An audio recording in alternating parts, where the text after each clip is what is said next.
Hello and welcome to Hey, Not the Face with your host John Nash and your producer me, Steffi Haynes. And today we have basically a hodgepodge, but the main topic is something that isn't even MMA, but it does relate. But first, John, how the hell are you?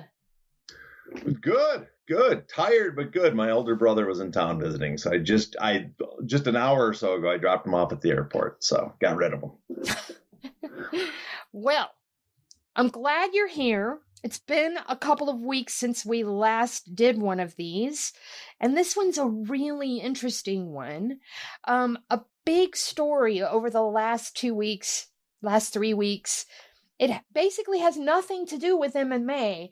It's a completely different sport, but for a lot of reasons, there are tons of similarities with MMA and a possible Endeavor connection. That story is the one involving the PGA Tour and LIV. So my first question to you is if you could please give us a brief summary of their planned merger and what exactly is LIV? Well, first we have to go back. There's something called the PGA Tour for people aren't familiar, and that is it's an organization. It organizes professional golf tours. In other words, the tournaments themselves. So there's multiple tournaments. The Metropolitan Open, the North and South Open. You just go back, Sawgrass, the FedEx Cup. All these tours, all these events are organized by the tour. They keep track of the golfers who get points to move up then, and then they win the prize. They organize this so that the professional golfers have a tour to go on and earn prizes. Now, the golfers themselves, the pro golfers, are members of the PGA Tour. It's an association that has these members, and it's a nonprofit. And on several, there's a board that runs it. So there's, half are pro golfers, the other half are business leaders that give business advice. So there's some player involvement in the running of it. Now, a few years ago, there's been for several years, players have been upset because they think the tour has not been giving enough money to the players. There's been a lot of complaints about that. Even though it has player involvement, it's supposed to be player run. It's not fully player run. And so there's been a lot of complaints that the money has been going to all these other endeavors besides the players. So there's been some complaints. So, but 2019, a competitor was announced that was going to appear competing against the PGA Tour. And originally that was called the Premier Golf Tour. Eventually the Saudis got involved. It became the LIV Tour, which is L-I-V, the 54 it really means, the Roman numerals. So the LIV Tour, and they had tons of money in backing, and they threw hundreds of millions of dollars at players, just huge amounts at players. In fact, last year, I think the PGA Tour's prize money was like $436 million for 40-some events, about 40-some events, and for 14 events with $400 million in prize money, so almost the same amount of prize, but a lot less matches you had to take part in, was what LIV's prize money was. So they threw tons of money to compete. The management, the heads of the PGA Tour, Jay Monahan, one of who's the commissioner of it, he begged players not to leave. They supposedly threatened players. They would cut them off of certain events if they did. He begged them not to leave to join this competitor because, one of his arguments was it's being sports washing for the Saudis. The Saudis are using this leave to sports wash, to cover up a lot of their human rights violations, to make their country look better, their government. And so he asked a lot of players. A lot of players took him up, like Tiger Woods and others. They turned down massive offers from the LIV to join that tour. And then out of nowhere, he basically said they're going to merge. They're not going to have a merger. They're going to have a partnership.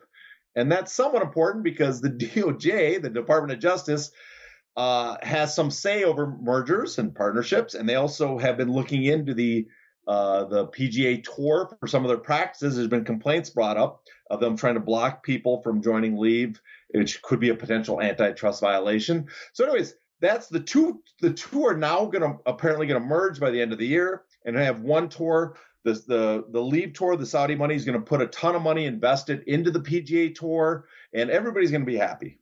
Everybody? Well, everybody's going to be happy in the sense that the people that run the tours and the people that have to find ways to pay off the players for both who don't want to compete against each other anymore but a lot of the players are not happy.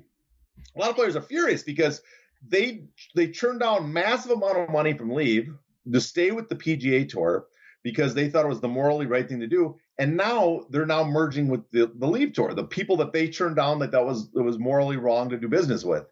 And so it's like, well, we're working with the people we said we're not going to work with. On top of that, I'm out hundreds of millions of dollars in prize money and guaranteed money I could have taken to go there to be with the same people we are with now. And so there's a lot of golfers that are very upset, and a lot of fans are upset about it. A lot of people don't know what the future holds for the partnership. So there's a lot of questions going forward, but it's interesting. We'll get into it because if people paying attention, they might have noticed some similarities in the idea of market power and antitrust and competition and monopoly and independent contractors in this case that we have, which we talk about a lot with another sport, the sport we focus a lot of time on. Quick question. Yes. PGA Tour, is that the same thing as the PGA? Well, no, the PGA Tour is split off from the PGA. Okay, this gets complex. Now we got the PGA Tour is the organizers of the professional golf tours. The PGA, or the PGA of America, the Professional Golfers Association of America, the PGA of America, originally started as the club professionals. You know, the people that were at the golf clubs that worked there and help people, train them, stuff like that. Then, though a lot of them were professional players, and so the professional players eventually, I came in the 70s, split off into a much more professional league that focused on the professional league, the players themselves, and that became known as the PGA Tour. You started talking about the Department of Justice investigating the PGA Tour. There's a lot of hubbub in the gossip vine saying that they might actually try and block this. Could you break that down for us? Well, the DOJ started investigating the PGA Tour because the PGA Tour had taken some actions against players that were signing up for LIV. Basically, they're saying if you go play in this opposing promotion, this competing promotion, this competing tour, you are completely cut off from competing in the PGA Tour, right? And the PGA Tour is looking at it because in a weird way, this is anti-competitive behavior, because you're basically telling independent contractors or each individual businesses that you are going to punish them, right, for taking another job when there's nothing in the guidelines. There's nothing that says you have to be exclusive, right? These aren't exclusive promotional agreements. They are members of a tour. They sign up, they play, they gain points, they go on to the next tour, they gain points, they win prize money. These are not businesses. This is not a movie studio signing actors. This isn't a boxing promoter getting exclusive rights to a boxer. This is in many ways like the sanctioning organizations of boxing. If the sanctioning organization said, WBA said, you cannot compete for the WBA if you don't sign with us and play with us exclusively, right? That there's a restraint to trade argument there against them. Now, the problem is because they started competing with LIV when LIV showed up, prize money, I should say, not purses is boxing, but the prize money that the golfers made has skyrocketed since LIV showed up. Is that going to stay? Well, that's probably the question. That's probably why they're going to merge, is they don't want the prize money to keep going as fast as it's gone. I'll get to that in a second. The prize money before LIV showed up, for the 7 years before this alternative golf tour showed up, the prize money grew at about a 2% annual rate in the PGA Tour.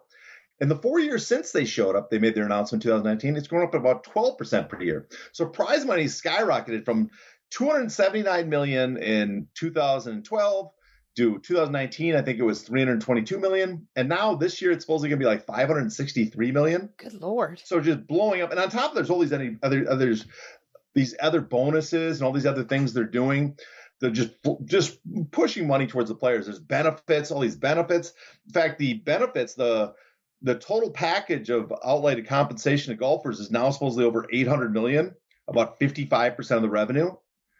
So it's a large amount of money. And what's interesting is after LIV showed up, the money has gone up. The total money package has gone up several $100 million to the players. And so that's a sign. On top of that, the players also have gotten several hundred additional million for this competitor. So that's one is a sign that the PGA Tour probably could have paid more. That's a sign that there's competition driving up wages. And so now the DOJ under the Biden administration has taken it as kind of their, it's been something that they're supposed to do, but it's been a kind of abandoned by the antitrust division. But the Biden administration wants this to be a big focus, is they're looking at monopsony power, the power to control labor, wages. And so because merging the two gets rid of competition, they said that's one of the reasons they want to merge them, is so they're not competing against each other. That could impact players' income, salaries, because it prevents the competition from driving up wages. That's something they're against. And so they might block the merger. Okay. The whole point of this particular conversation is because it sort of mirrors what's happening in MMA. Could you draw comparisons, say, between fighters, for instance? Oh, easily. This is very much what we see in MMA and what we don't see in MMA. For one, because the top fighters can't leave the UFC. See, this is one of the major differences. The PGA Tour didn't have the players locked up. Some of the top players got to leave. And so an alternative promotion, an alternative competitor can put a lot more resource in it because they have the availability of the top players. And when the top players have a chance to leave, get an offer, you can see that wages go skyrocketing. And this also, like, we see this in boxing. But a good example is Ngannou, right? Francis Ngannou, heavyweight champion, big figure in MMA. But for most fighters, even heavyweight champions, they're not making nearly what he got with his current offer from the PFL.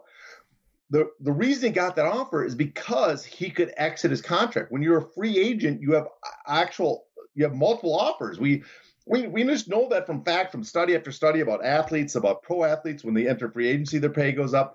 Boxers, we've seen it. We've just got a lot of economic studies that show that when athletes don't have ties to anybody, especially the top guys, that's specifically the top guys, their wages can skyrocket. And we saw that with Ngannou.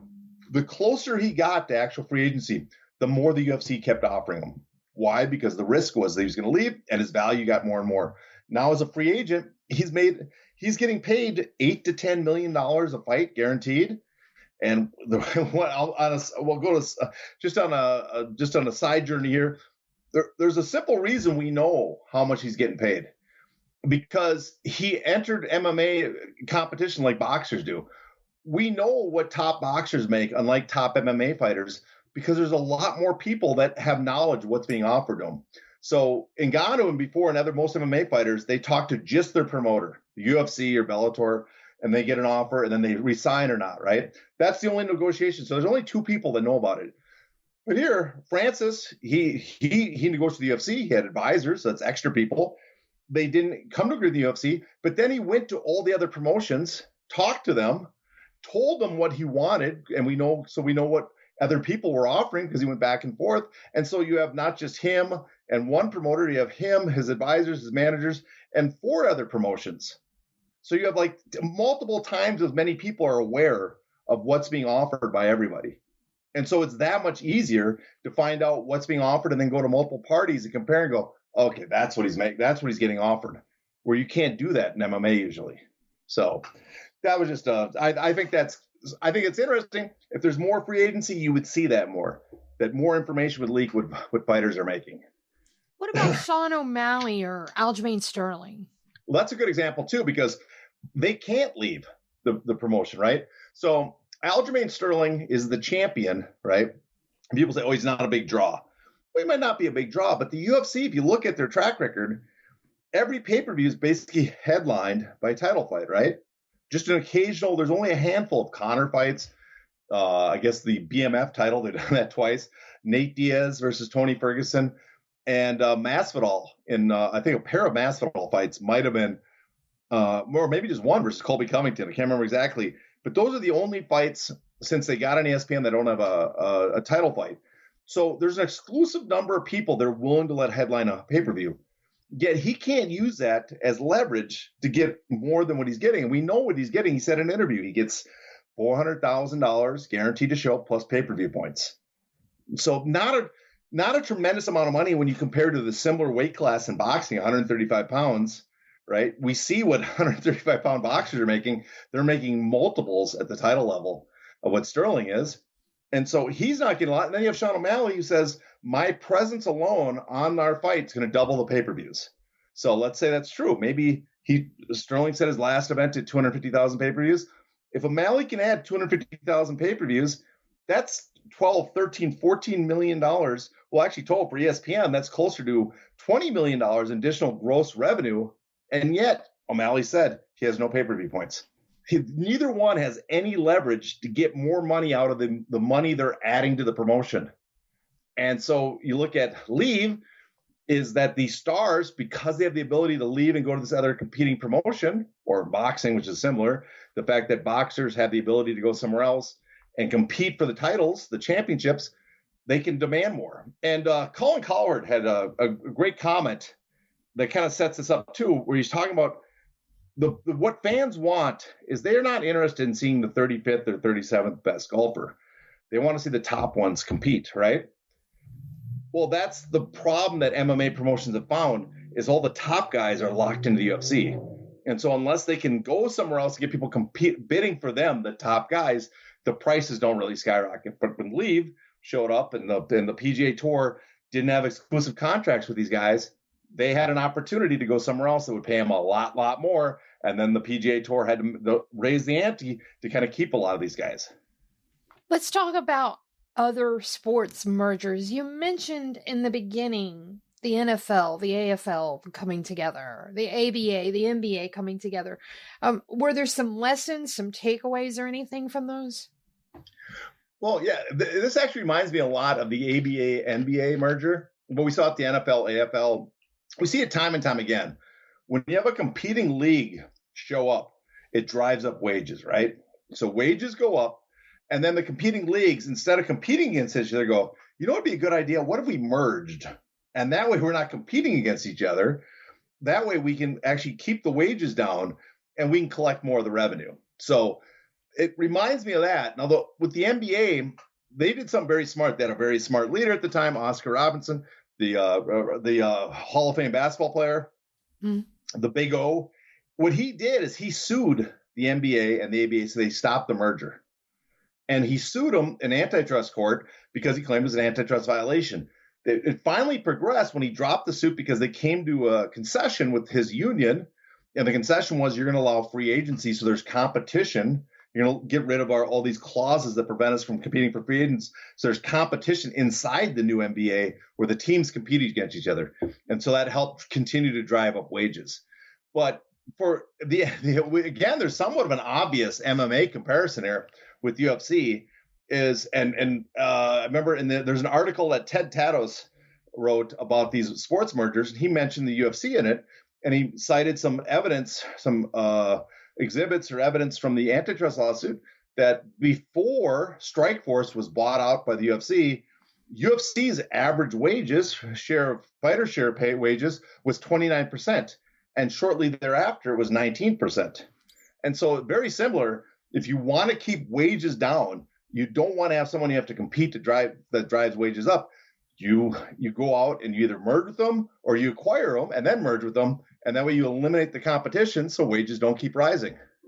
I'm going to veer off a little bit because I came across this interview with Ari Emmanuel. He comments on this particular merger.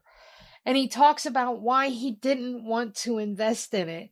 And I don't know if I understood this right. So I'm going to let you break that down. Okay. Well, he had been approached by some investors about investing in a competitor to the PGA Tour, the original premier golf tour that was going to compete with the PGA Tour, what became the LIV. And they were thinking about it and they were ready to put up $1 billion into it. They thought that'd be a good investment. And then one of his coworkers at Endeavor, they called someone at the PGA, and since they're well connected with golf, and they said, please don't do it.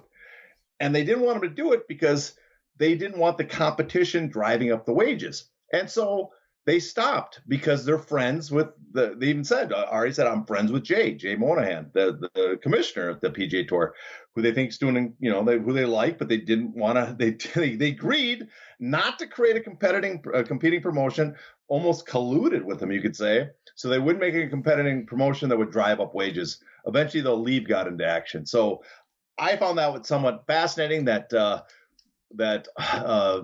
his as someone that represents athletes and stars, in this position, his loyalty was to his friend that we do not want to be in a position where we're going to drive up golf wages. Wow. So there was some more stuff in that interview. And by the way, folks, that interview was with Freakonomics.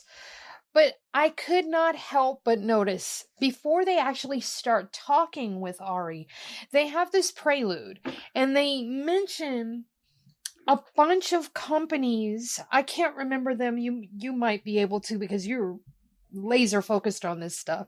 But they mention all these other entities that they have their fingers in. And I was blown away by it. I mean, just seriously blown away by it. So could you go into detail a little bit about that? Well, yeah, they have obviously Endeavor, and they also have William Morris, which they merged with. Those are two talent agencies that represent a lot of stars, like The Rock, Dwayne Johnson. Obviously, they represent Larry David, Oprah Winfrey, just a lot of A-list celebrities to represent. They also acquired IMG, which is a sports, entertainment, fashion, media agency. So they have not just the celebrity actors and directors and stuff with the Endeavor and WME, William Morris Agency. They also have athletes and all these models and stuff from IMG. They acquired the Miss Universe franchise, which they then later sold. They acquired it from Donald Trump. Then they acquired the Professional Bull Riders League, the Frieze Art Fair. They got, of course, the UFC, which is probably their crown jewel, the biggest one. They've got a Euro League they advise in Europe, Euro League basketball. They have something called On Location, which does live events experience. So they have their hands in a ton of stuff. And their new venture is going to be splitting off the UFC into a new company that they all have majority control of called TKO, which they're going to merge them with the WWE, the pro wrestling promotion. Right. I was just shocked because the guy, the main host, he said, we're even under the Endeavor umbrella. They don't own the podcast or the studio, but we fall under their umbrella. Could you tell me about that a little bit? Well, it's because his represent agent is the talent agent is Endeavor, and on top of that, they have Endeavor be the part of their package. They create content, they create shows, they put the packaging together. So they have some of the shows they actually run. And there's a couple things I forgot to mention too. They have Open Bet. They have a online betting service, right? They have New Line, which does the streaming services. Right. So they have their hands in a ton of stuff. They split it up in two parts. They have a representation part of the company, which represents talent, athletes and actors and stuff, producers, and then they have a content part of the company that controls content. The UFC, PBC, shows and packages they put together with their talent, which includes the podcast, I guess, Freakonomics, and other stuff like that. So they have the two elements together that make up the company. Insane. I need to know how Endeavor is going to represent athletes in high labor cost sports, but their owners. I don't understand some of this stuff, so you're going to have to help me out, John. Okay, well, this is kind of interesting. This is you might remember, that's why you probably brought it up. You remember in the interview, this is something the host brought up as kind of a dilemma facing Endeavor, and he brings it up like he's going to ask Ari about this, and then he doesn't ask him, which is infuriating to me, because it's like, this is very important stuff, and then I don't want to read too much in it, but I think he wussed out. I think he had an important figure there that has some power over him, and he didn't want to piss him off by asking these really tough questions. But that's a tough one, because what Endeavor does is they represent their big piece of their business is representing top talent, and that's basketball players, football players, people that are high draft picks that make a lot of money. And he noticed this about them. When it's a sport where the labor makes a lot of money, they represent the labor, because they get a piece of what the labor makes, and they push to help those athletes make as much money as possible. But it's a sport where there's low labor costs, and what he didn't talk about is low labor costs are in large part due to the fact that monopoly power are in those sports. He includes WWE and UFC in that. When there's low labor costs, they don't want to represent the athletes. They want to be the owners, and they want to keep that labor cost down. And so I think that's the dilemma of Endeavor. And I shouldn't say the dilemma, but it's obvious. It shows what their decision-making process is and why they're so in love with certain things like the WWE and UFC is because as big as these sports are, labor costs are just, they can keep labor costs really, really low.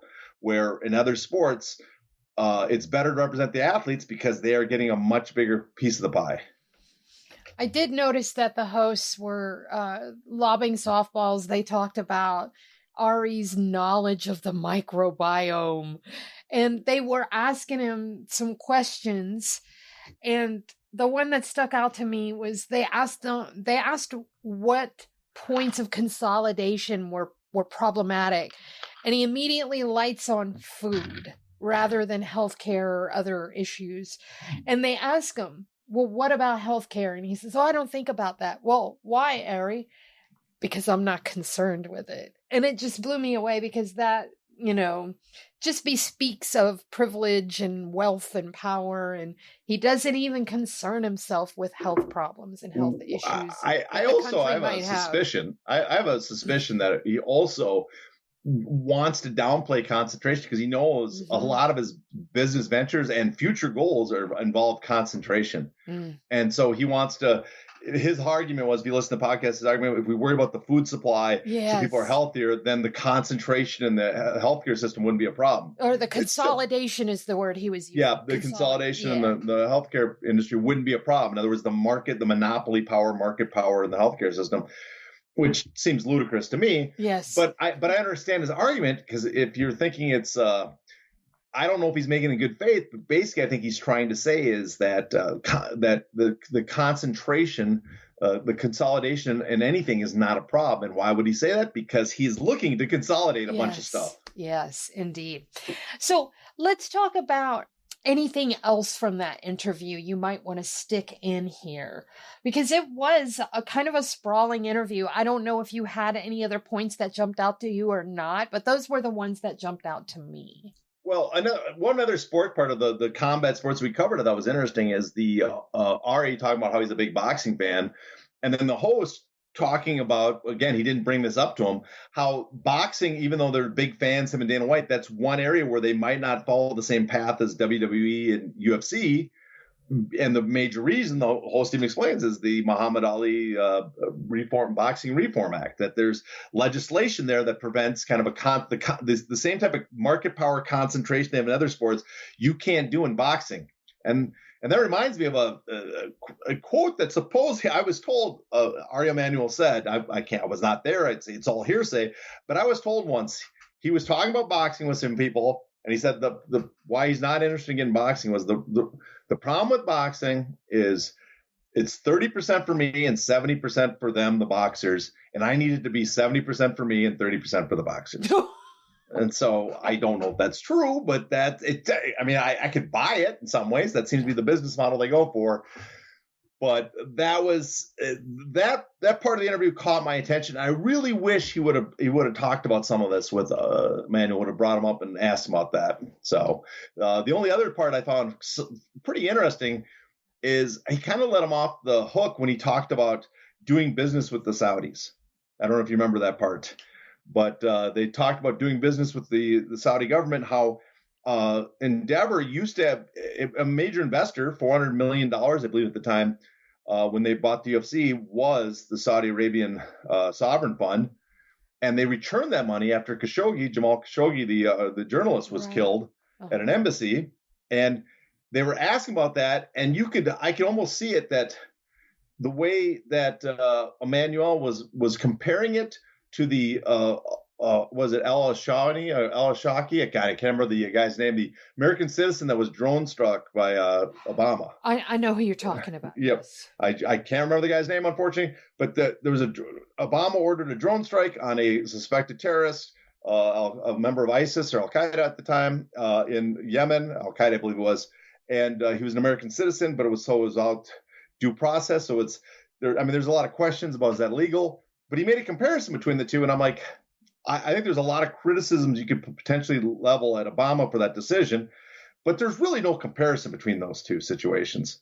And so, I mean, one was, legal or not, was a strike on an illegal operator, a suspected terrorist in a place you can't get a hold of them. The other was a journalist who was a critic of the government, tricked into their embassy to be tortured and killed. Vastly different scenarios. Yeah. And yet he wanted to act like it was the same thing. And I could just tell from that, this is the sound of someone that wants to do business with the Saudi Arabian government because they have so much money. Yep.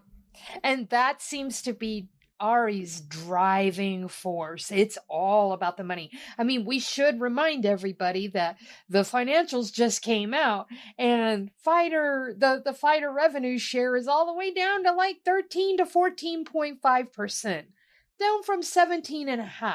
That's a huge dip in 1 year. Yeah, it is. But you know what? That money's going to good use, which is it's going to the pockets of Endeavor shareholders. Which is very important. Very important. Again, no one's watching the UFC for the fighters, right? Because they're not paying the fighters or anything. Exactly. And if people were watching for the fighters would make more money. And that seems like a good point to wrap up this episode. So, John, what do you have coming up? Well, I'm going to try to get I got to do 2 articles a month for Bloody Elbow. That's what I kind of promised the powers that be, and I got to get an article done. Hopefully this week we'll have 1 article. Maybe it'll be possibly on a lot of the subjects we talked about here today, because I'm working through this. So we will try to lay it out a little better. I have If the Shoes Fit podcast every other week. So I don't know when this is coming out, but on Tuesdays I alternate with me and Nate Wilcox. Alternate on the show with Alexi Old and Eugene Robinson. And that's basically it right now, I think. Well, it sounds like you've got a full plate. So, are sweeps done, or are they starting? I know you have like several points in the year where sweeps happen. I'm just curious because, I think the shows are starting to wind down. This would be sweeps, right? Well, sweeps we finished in we finished that in May, end of May, beginning of June, and we start up again in September. I'm not impacted by the writer's strike because the type of show I do does not involve writers per se. So we are not impacted by the writer's strike, but it's causing a lot of trouble to some of my friends out in Hollywood. So I hope they get that settled, and the DGA strike coming up, so there's a lot of potential strikes coming down the pipe that could really derail the industry, the town. And it's a very nerve-wracking moment in Hollywood right now because of AI being introduced and all the contracts being up for all the major guilds, which it's pretty apparent that the people that run the new platforms want to kill the unions. So real quick, you're in the industry. What's the word? Are we coming to any kind of solution? Or because I saw some reports saying that reportedly they're coming, the writers are coming to an agreement, but that was last week. So I don't know. Yeah, I think there's there's talks and stuff. I mean, the big thing is there's also talks at the DGA and the Screen Actors Guild and stuff because their contracts are up this year as well, that they might link their demands with the writers. In other words, pool the resources together so that they have more solidarity in getting a better deal. And they being you said they would bond with the writers. They being the DGA, the Directors Guild of America, and Screen Actors after SAG-AFTRA, the Screen Actors and the Guild. Okay. Just curious. And that's actually a big industry, and I'm sure that people are going to be feeling it soon. I know that when it happened, shows were already starting to wind down for the summer, so people haven't really felt it as much yet. But it's coming, isn't it? Yeah. I mean, we've had people forget too, like when there's a Writers Guild strike, often that's just a dip in the quality of TV programming. Mm-hmm. And then you get them putting their money into, like reality shows. And then you get a period of time where TV seems terrible and people move away from TV. And so there is a ripple effect from that as well. But one good news is I think the unions, guilds, they see the threat, they're taking it more seriously, and they're working together more. They're also working a lot with like the Teamsters and other Teamsters do work with the film industry, but guilds and stuff and unions, I should say, that work outside the film industry, just about quality of life stuff in LA, which I think is, I'm not big on. I mean, some of the unions, I shouldn't say certain unions, more like the public sector than private sector unions, getting involved in the public domain more. But they're talking about stuff like quality of life, like housing costs and stuff like that, which is so important to so many workers because they can't live in the town if they can't afford it. Right. Wow. There's a lot of moving parts there for sure. Definitely. Yeah, I'm just waiting for my cut. That's all. Well, on that note, folks, we are going to wrap the show. Do me a favor, follow this guy on Twitter. He is a wealth of information and knowledge. He is at Hey Not the Face. So do that and do one more thing for us. Please stay safe until next time. It's not in the face! Thank you.